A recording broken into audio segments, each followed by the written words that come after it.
Hello my dear students, ಹೇಗಿದ್ದೀರಾ ಎಲ್ಲರೂ? Welcome to Pallavi tutorials. ಎಲ್ಲರೂ ಕೂಡ ಫಸ್ಟ್ PUC ಬಿಸ್ನೆಸ್ ಸ್ಟಡೀಸ್ ವ್ಯವಹಾರ ಅಧ್ಯಯನಕ್ಕೆ ಸಂಬಂಧಪಟ್ಟಾಗಿ ವಾರ್ಷಿಕ ಪರೀಕ್ಷೆಗೆ ಪ್ರಿಪೇರ್ ಆಗ್ತಾ ಇರ್ತೀರಿ. ಈ ಒಂದು ವಿಡಿಯೋದಲ್ಲಿ 2024-25ನೇ ಸಾಲಿನ ಮಾದರಿ ಪ್ರಶ್ನೆ ಪತ್ರಿಕೆಯಲ್ಲಿ ಯಾವ ರೀತಿಯ ಪ್ರಶ್ನೆಗಳನ್ನ ಕೇಳಿದರೆ ಅದಕ್ಕೆ ಉತ್ತರಗಳೇನು ಅನ್ನೋದನ್ನು ನೋಡೋಣ. ಇದಾದ ನಂತರ ಪಾರ್ಟ್ 2 ವಿಡಿಯೋದಲ್ಲಿ 4 ಅಂಕಕ್ಕೆ ಯಾವ ಪ್ರಶ್ನೆಗಳನ್ನ ನೀವು ಓದ್ಕೊಳ್ಬೇಕು, ಬಹುಮುಖ್ಯವಾಗಿ 4 ಅಂಕದ ಪ್ರಶ್ನೆಗಳು ಯಾವುದು ಅನ್ನೋದನ್ನು ಅಪ್ಲೋಡ್ ಮಾಡ್ತೀನಿ. ಆ ವಿಡಿಯೋನು ವಾಚ್ ಮಾಡಿ. ಅದಾದ ನಂತರ 8 ಅಂಕದ ಪ್ರಶ್ನೆಗಳು, ಸೆಕ್ಷನ್ ಡಿ ಯಲ್ಲಿ ಕೇಳುವಂತಹ 8 ಅಂಕದ ಪ್ರಶ್ನೆಗಳು ಯಾವುದು, ಬಹುಮುಖ್ಯವಾಗಿ 8 ಅಂಕಕ್ಕೆ ಯಾವ ಪ್ರಶ್ನೆಗಳನ್ನ ನೀವು ಓದ್ಕೊಳ್ಬೇಕು, ಉತ್ತರ ಸಹಿತ ಹೇಳ್ತೀನಿ. ಆ ವಿಡಿಯೋಸ್ನ ವಾಚ್ ಮಾಡಿ. ಅದಾದ ನಂತರ 2 ಅಂಕದ ಬಹುಮುಖ್ಯ ಪ್ರಶ್ನೆಗಳನ್ನ ಅಪ್ಲೋಡ್ ಮಾಡುವಂಥದ್ದು. ಇಂಗ್ಲಿಷ್ ಮೀಡಿಯಂ ಅವರಿಗೆ ಆಲ್ರೆಡಿ 4 ವಿಡಿಯೋಸ್ಗಳನ್ನ ಮಾಡಿ ಅಪ್ಲೋಡ್ ಮಾಡಿದ್ದೀನಿ. ಆ ವಿಡಿಯೋಸ್ಗಳನ್ನ ವಾಚ್ ಮಾಡಿ. ಓಕೆನಾ? ವಿಭಾಗ ಎ ಯಲ್ಲಿ ಕೇಳುವಂತಹ ಬಹು ಆಯ್ಕೆ ಪ್ರಶ್ನೆಗಳು 4 ಉತ್ತರಗಳಿರುತ್ತೆ. ಸರಿಯಾದ ಉತ್ತರವನ್ನು ಆರಿಸಿ ಬರೀಬೇಕು. ವಾಣಿಜ್ಯವು ವ್ಯಾಪಾರ ಮತ್ತು ಡ್ಯಾಶ್ಗಳನ್ನು ಒಳಗೊಂಡಿರುತ್ತದೆ. ವ್ಯಾಪಾರ ಪೂರಕ. ಕಂಪನಿಯ ನಿರ್ದೇಶಕ ಮಂಡಳಿಯನ್ನು ಆಯ್ಕೆ ಮಾಡುವವರು ಷೇರುದಾರರು. ಯಾವುದೇ ಕಂಪನಿಯು ಸರ್ಕಾರಿ ಕಂಪನಿಯಾಗಬೇಕಾದರೆ ಸರ್ಕಾರವು ಹೊಂದಿರಬೇಕಾದ ಕಡಿಮೆ ಇಲ್ಲದಷ್ಟು ಪ್ರಮಾಣದ ಪಾವತಿಯಾದ ಬಂಡವಾಳ 51%. DTH ಸೇವೆಯನ್ನು ಒದಗಿಸುವ ಸಂಸ್ಥೆಗಳು, ಮೊಬೈಲ್ ಕಂಪನಿಗಳು. ಈ ಕೆಳಗಿನ ಯಾವುದು ಆಂತರಿಕ ಹಣಕಾಸಿನ ಮೂಲವಾಗಿದೆ? ಉಳಿಸಿಕೊಂಡ ಗಳಿಕೆ. ನೆಕ್ಸ್ಟ್ ಬಿಟ್ಟ ಸ್ಥಳ ಪ್ರಶ್ನೆಗಳು. ಬ್ರಾಕೆಟಲ್ಲಿ ಉತ್ತರ ಇರುತ್ತೆ. ಸರಿಯಾದ ಉತ್ತರವನ್ನು ಆರಿಸಿ ಬರೀಬೇಕು. ಡ್ಯಾಶ್ ಕೈಗಾರಿಕೆಗಳು ನೈಸರ್ಗಿಕ ಮೂಲಗಳಿಂದ ಉತ್ಪನ್ನಗಳನ್ನು ಪಡೆಯುತ್ತವೆ. ಹೊರತೆಗೆಯುವ ಕೈಗಾರಿಕೆಗಳು. ಹಿಂದೂ ಅವಿಭಕ್ತ ಕುಟುಂಬದ ಹಿರಿಯ ಸದಸ್ಯನನ್ನು ನಾವೇನಂತ ಕರಿತೀವಿ? ಕರ್ತ ಅಂತ ಕರಿತೀವಿ. ಷೇರುಗಳಿಗೆ ಅರ್ಜಿ ಸಲ್ಲಿಸಲು ಸಾರ್ವಜನಿಕರಿಗೆ ಪರಿಚಯ ಪತ್ರಿಕೆ ಆಹ್ವಾನವನ್ನು ನೀಡುತ್ತದೆ. ಡ್ಯಾಶ್ ವರ್ಷದಲ್ಲಿ MSMED ಕಾಯ್ದೆಯನ್ನು ಜಾರಿಗೊಳಿಸಲಾಯಿತು? 2006. ಡ್ಯಾಶ್ ಸ್ವಯಂ ಸೇವೆಯ ತತ್ವದ ಆಧಾರದ ಮೇಲೆ ಕಾರ್ಯನಿರ್ವಹಿಸುತ್ತದೆ? ಶೃಂಗ ಮಾರುಕಟ್ಟೆ. ನೆಕ್ಸ್ಟ್ ಹೊಂದಿಸಿ ಬರೆಯಿರಿ ಪ್ರಶ್ನೆಗಳು. ಇಲಾಖಾ ಉದ್ದಿಮೆ, ರೈಲ್ವೆ. ಬ್ಯಾಂಕಿಂಗ್, ವ್ಯವಹಾರ ಸೇವೆಗಳು. OLXನಲ್ಲಿ ಮಾರಾಟ, C2C, ಕಸ್ಟಮರ್ ಟು ಕಸ್ಟಮರ್. ಸ್ವಯಂಚಾಲಿತ ಮಾರಾಟ ಯಂತ್ರ, ಪ್ಲಾಟ್ಫಾರ್ಮ್ ಟಿಕೆಟ್. ಒಪ್ಪಂದ ಉತ್ಪಾದನೆ, ಇದಕ್ಕೆ ಉತ್ತರ ಹೊರಗುತ್ತಿಗೆ. ನೆಕ್ಸ್ಟ್ 1 ಅಂಕದ ಪ್ರಶ್ನೆಗಳು. ಮಾಲಿನ್ಯದ ಯಾವುದಾದರೂ ಒಂದು ವಿಧವನ್ನು ಹೆಸರಿಸಿ. ಯಾವುದಾದ್ರೂ ಬರಿಬೋದು. ಶಬ್ದ ಮಾಲಿನ್ಯ, ವಾಯು ಮಾಲಿನ್ಯ. ಶಬ್ದ ಮಾಲಿನ್ಯ ಒಂದು ಆನ್ಸರು. ವ್ಯವಹಾರದಲ್ಲಿ ಯಾವ ಉದ್ದೇಶಕ್ಕಾಗಿ ಸ್ಥಿರ ಬಂಡವಾಳದ ಅಗತ್ಯವಿದೆ?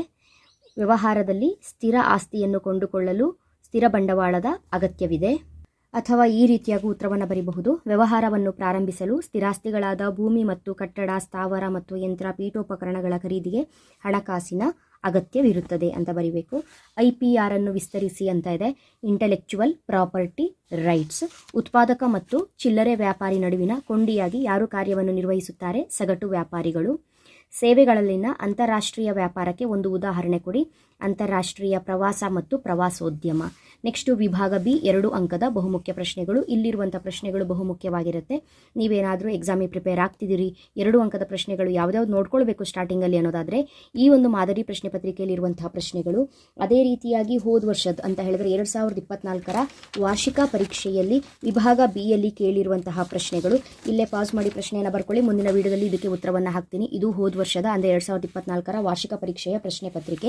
ಇದರ ಜೊತೆಗೆ 2023-24ನೇ ಸಾಲಿನ ಅಂತ ಹೇಳಿದರೆ ಈ ವರ್ಷ ಹೇಗೆ ಮಾಡೆಲ್ ಪೇಪರ್ನ ಬಿಟ್ಟಿದ್ದಾರೆ ಅದೇ ರೀತಿ ಹೋದ ವರ್ಷದ ಮಾಡೆಲ್ ಪೇಪರಲ್ಲಿ ಕೇಳಿರುವಂತಹ ವಿಭಾಗ ಬಿ ಯಲ್ಲಿ ಇದ್ದಂತಹ 2 ಅಂಕದ ಪ್ರಶ್ನೆಗಳು ನಿಮ್ಮ ವಾರ್ಷಿಕ ಪರೀಕ್ಷಾ ದೃಷ್ಟಿಯಿಂದ ಬಹುಮುಖ್ಯವಾಗಿರುತ್ತೆ. ಮುಂದಿನ ವಿಡಿಯೋದಲ್ಲಿ 2 ಅಂಕದ ಪ್ರಶ್ನೆಗಳನ್ನ ಕೊಡುವಾಗ ಈ 3 ಮಾದರಿ ಪ್ರಶ್ನೆ ಪತ್ರಿಕೆಗಳ ಜೊತೆಗೆ ಇನ್ಯಾವುದಾದ್ರು ಪ್ರಶ್ನೆ ಇದ್ದರೆ ಆ್ಯಡ್ ಮಾಡಿ ಹೇಳ್ತೀನಿ. ಆ ವಿಡಿಯೋವನ್ನು ತಕ್ಷಣ ನೋಟಿಫಿಕೇಶನ್ ಬರಬೇಕು ಅಂತ ಹೇಳಿದ್ರೆ ನಮ್ಮ ಚಾನಲ್ ಪಲ್ಲವಿ ಟ್ಯುಟೋರಿಯಲ್ಸ್ನ ಸಬ್ಸ್ಕ್ರೈಬ್ ಮಾಡಿಕೊಂಡು ಆಲ್ ಬಟನ್ನ ಕ್ಲಿಕ್ ಮಾಡ್ಕೊಂಡಿದ್ರೆ ನಿಮ್ಮ ಎಜುಕೇಷನ್ಗೆ ಸಂಬಂಧಪಟ್ಟಂತೆ ನಾನು ಯಾವುದೇ ವೀಡಿಯೋಸ್ಗಳನ್ನ ಅಪ್ಲೋಡ್ ಮಾಡಿದರೂ ಕೂಡ ನಿಮಗೆ ನೋಟಿಫಿಕೇಶನ್ ಬರುತ್ತೆ ಮಕ್ಕಳೇ. ಓಕೆನಾ? ಇಲ್ಲಿ ಮೊದಲ ಪ್ರಶ್ನೆ 2 ಅಂಕದ್ದು ವಿಭಾಗ ಬಿ. ವ್ಯವಹಾರ ನಷ್ಟ ಭಯಗಳ ಯಾವುದಾದರೂ 2 ಕಾರಣಗಳನ್ನು ತಿಳಿಸಿ. 2 ರೀತಿಯಾಗಿ ಉತ್ತರವನ್ನು ಬರೀಬಹುದು. 2 ಕಾರಣ ಕೇಳಿರೋದ್ರಿಂದ ನೈಸರ್ಗಿಕ ಕಾರಣ, ಮಾನವ ಕಾರಣ ಅಂತ ಬರೀಬಹುದು. ನೈಸರ್ಗಿಕ ಕಾರಣಗಳು ಅಂತ ಹೇಳಿದ್ರೆ ಪ್ರವಾಹ, ಭೂಕಂಪ ಆಗುವಂಥದ್ದು. ಮಾನವ ಕಾರಣಗಳು ಅಂತ ಹೇಳಿದ್ರೆ ಕಾರ್ಮಿಕರ ಮುಷ್ಕರವನ್ನು ಉದಾಹರಣೆ ಕೊಡಬಹುದು. ಅಥವಾ ಡೈರೆಕ್ಟ್ ಆಗಿ ನೀವು ವ್ಯವಹಾರ ನಷ್ಟ ಭಯಗಳ ಯಾವುದಾದ್ರೂ 2 ಕಾರಣಕ್ಕೆ ಸರಕುಗಳ ಪೂರೈಕೆಯ ವಿಳಂಬ, ಮಾರುಕಟ್ಟೆಯಲ್ಲಿ ಬೆಲೆ ಕುಸಿತ, ಈ ರೀತಿಯಾಗೂ ಕೂಡ ನೀವು ಬರಿಬಹುದಾಗತ್ತೆ. ನೆಕ್ಸ್ಟ್ ಮುಂದಿನ ಪ್ರಶ್ನೆ ವ್ಯಾಖ್ಯಾನವನ್ನ ಕೇಳಿದರೆ ಕೂಡು ಬಂಡವಾಳ ಕಂಪನಿಯನ್ನು ವ್ಯಾಖ್ಯಾನಿಸಿ. 2ನೇ ಅಧ್ಯಾಯ ಏನಿದೆ ನಿಮಗೆ ಇದು ತುಂಬಾನೇ ಇಂಪಾರ್ಟೆಂಟು. ಪಾಲುದಾರಿಕೆ ಆಗಿರ್ಬೋದು, ಕೂಡು ಬಂಡವಾಳ ಸಂಸ್ಥೆ ಆಗಿರಬಹುದು, ಏಕ ವ್ಯಕ್ತಿ ಮಾಲೀಕ ಸಂಸ್ಥೆ ಆಗಿರಬಹುದು, ಎಲ್ಲವೂ ಕೂಡ ಇಂಪಾರ್ಟೆಂಟ್ ಆಗಿರುತ್ತೆ. ಇಲ್ಲಿ ಕೂಡು ಬಂಡವಾಳ ಸಂಸ್ಥೆಗೆ ಒಂದು ವ್ಯಾಖ್ಯಾನವನ್ನು ಕೊಡೋದಾದ್ರೆ ಪ್ರೊಫೆಸರ್ ಹ್ಯಾನೇರ್ ಅವರ ಪ್ರಕಾರ ಕೂಡು ಬಂಡವಾಳ ಕಂಪನಿಯು ಲಾಭಕ್ಕಾಗಿ ಇರುವ ವ್ಯಕ್ತಿಗಳ ಸ್ವಯಂ ಪ್ರೇರಿತ ಸಂಘಟನೆಯಾಗಿದ್ದು ವರ್ಗಾಯಿಸಲ್ಪಡಬಹುದಾದ ಷೇರುಗಳಲ್ಲಿ ವಿಭಜಿಸಲ್ಪಟ್ಟ ಬಂಡವಾಳವನ್ನು ಹೊಂದಿದ್ದು ಅದರ ಮಾಲೀಕತ್ವವು ಸದಸ್ಯತ್ವ ರೂಪವುಳ್ಳದ್ದಾಗಿರುವುದಾಗಿದೆ ಅಂತ ಬರಿಬೇಕು. ಇದು ಕೂಡು ಬಂಡವಾಳ ಸಂಸ್ಥೆಯ ಒಂದು ವ್ಯಾಖ್ಯಾನ ಆಗಿರುತ್ತೆ. ನೆಕ್ಸ್ಟು 19ನೇ ಪ್ರಶ್ನೆ, ಶಾಸನಬದ್ಧ ನಿಗಮಗಳ ಯಾವುದಾದರೂ ಎರಡು ಅನುಕೂಲತೆಗಳನ್ನು ತಿಳಿಸಿ. ಶಾಸನಬದ್ಧ ನಿಗಮಗಳ ಯಾವುದಾದರೂ ಎರಡು ಅನುಕೂಲತೆ ಮತ್ತು ಅನಾನುಕೂಲತೆ ಎರಡೂ ಕೂಡ ನಿಮ್ಮ ಪರೀಕ್ಷಾ ದೃಷ್ಟಿಯಿಂದ ಇಂಪಾರ್ಟೆಂಟೇ ಆಗಿರುತ್ತೆ. ಹಾಗಾಗಿ ಅನುಕೂಲತೆ ಅನಾನುಕೂಲತೆ ಎರಡು ಪಾಯಿಂಟ್ಗಳನ್ನ ನೋಡ್ಕೊಳ್ಬೇಕು. ಹಾಗೂ ಈ ಒಂದು ಪ್ರಶ್ನೆ 4 ಅಂಕಕ್ಕೂ ಕೂಡ ಬಹುಮುಖ್ಯವಾಗಿರುತ್ತೆ.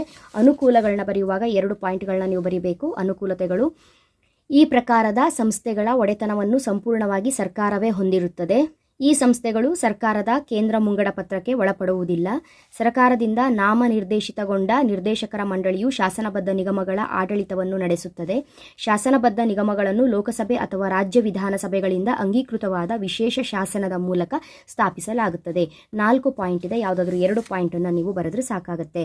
ಈ ವ್ಯವಹಾರದ ಯಶಸ್ವಿ ಅನುಷ್ಠಾನಕ್ಕೆ ಅಗತ್ಯವಾದ ಯಾವುದಾದ್ರೂ 2 ಸಂಪನ್ಮೂಲಗಳನ್ನು ತಿಳಿಸಿ. ಇದಕ್ಕೆ ಉತ್ತರ ಜನ, ಹಣ ಮತ್ತು ಯಂತ್ರಗಳು, ಅಥವಾ ಎರಡನೇದು ಜಾಲತಾಣ, ವೆಬ್ಸೈಟ್. ಯಾವುದಾದ್ರೂ 2 ಬರೆದರೂ ಸಾಕಾಗುತ್ತೆ. ಮುಂದಿನ ಪ್ರಶ್ನೆ, ವ್ಯವಹಾರದ ಸಾಮಾಜಿಕ ಹೊಣೆಗಾರಿಕೆ ಎಂದರೇನು? Social responsibility. ವ್ಯವಹಾರದ ಸಾಮಾಜಿಕ ಹೊಣೆಗಾರಿಕೆ ಎಂದರೆ ಸಾಮಾಜಿಕ ಉದ್ದೇಶಗಳು ಮತ್ತು ಮೌಲ್ಯಗಳ ಆಧಾರದಲ್ಲಿ ಅಪೇಕ್ಷಣೀಯವಾದ ನೀತಿಗಳನ್ನು ಅನುಸರಿಸುವ ಮತ್ತು ನಿರ್ಧಾರಗಳನ್ನು ಕೈಗೊಳ್ಳುವ ವ್ಯವಹಾರದ ಹೊಣೆಗಾರಿಕೆಯೇ ಸಾಮಾಜಿಕ ಹೊಣೆಗಾರಿಕೆಯಾಗಿದೆ. ನೆಕ್ಸ್ಟು ಮುಂದಿನ ಪ್ರಶ್ನೆ, ಕಂಪನಿಗಳು ಸಾಮಾನ್ಯವಾಗಿ ನೀಡುವ ಷೇರುಗಳ ಪ್ರಕಾರಗಳನ್ನು ಹೆಸರಿಸಿ. ಕಂಪನಿಗಳಲ್ಲಿ ಯಾವ ರೀತಿಯ ಷೇರುಗಳನ್ನು ನೀಡ್ತಾರೆ ಅನ್ನೋದ್ರ ಬಗ್ಗೆ ನೀವು ಬರಿಬೇಕು. ಒಂದು ಸಾಮಾನ್ಯ ಷೇರುಗಳು, ಇನ್ನೊಂದು ಪ್ರಾಶಸ್ತ್ಯದ ಷೇರುಗಳು. ಇದಕ್ಕಿಂತ ಮುಂಚೆ ಇಲ್ಲಿ 22ನೇ ಪ್ರಶ್ನೆ, ಪ್ರವರ್ತಕರ ಯಾವುದಾದರೂ 2 ಕಾರ್ಯಗಳನ್ನು ತಿಳಿಸಿ ಅಂತ ಇದೆ. ಪ್ರವರ್ತಕರ ಕಾರ್ಯಗಳು, ಪ್ರವರ್ತಕ ಅಂದರೆ ಯಾರು, ಇವೆಲ್ಲವೂ ಕಾನ್ಸೆಪ್ಟ್ ನಿಮಗೆ 4 ಅಂಕಕ್ಕೂ ಕೂಡ ತುಂಬ ಇಂಪಾರ್ಟೆಂಟ್ ಆಗಿರುತ್ತೆ.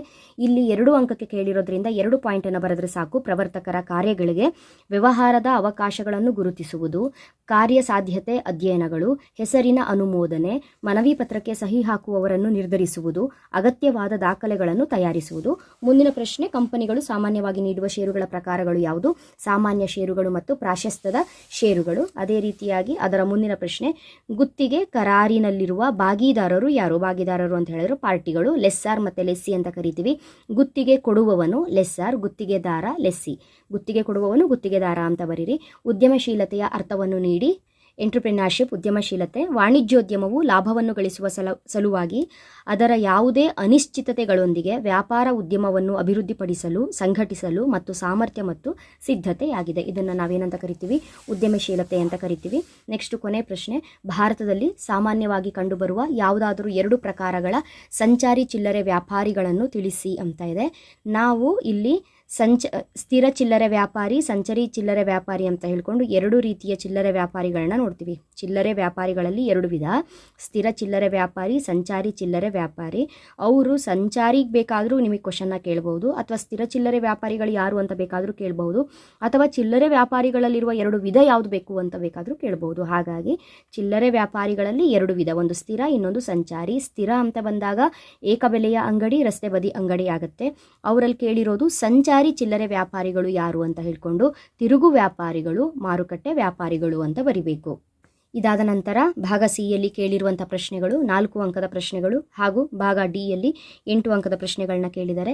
ಈ ಒಂದು ಪ್ರಶ್ನೆಗಳಿಗೆ ಉತ್ತರಗಳೇನು, ಯಾವುದು ಇಂಪಾರ್ಟೆಂಟು ಅನ್ನೋದನ್ನ ನೆಕ್ಸ್ಟ್ ವಿಡಿಯೋದಲ್ಲಿ ಹೇಳ್ತೀನಿ. ಅದರ ಜೊತೆಗೆ ಬಹುಮುಖ್ಯವಾಗಿ 4 ಮತ್ತು 8 ಅಂಕಕ್ಕೆ ಯಾವ ರೀತಿಯ ಪ್ರಶ್ನೆಗಳನ್ನ ನೀವು ನೋಡ್ಕೊಳ್ಬೇಕು, ಯಾವ ಚಾಪ್ಟರ್ ತುಂಬಾ ಇಂಪಾರ್ಟೆಂಟ್ ಅನ್ನೋದನ್ನು ಅಪ್ಲೋಡ್ ಮಾಡ್ತೀನಿ. ಆ ವಿಡಿಯೋಸ್ಗಳನ್ನ ವಾಚ್ ಮಾಡಿ ಮಕ್ಕಳೇ. ಮುಂದಿನ ವಿಡಿಯೋದಲ್ಲಿ ಮತ್ತೆ ಸಿಗ್ತೀನಿ. ಅಲ್ಲಿವರೆಗೂ ಚೆನ್ನಾಗಿ ಓದ್ಕೊಳ್ಳಿ. Thank you. All the best.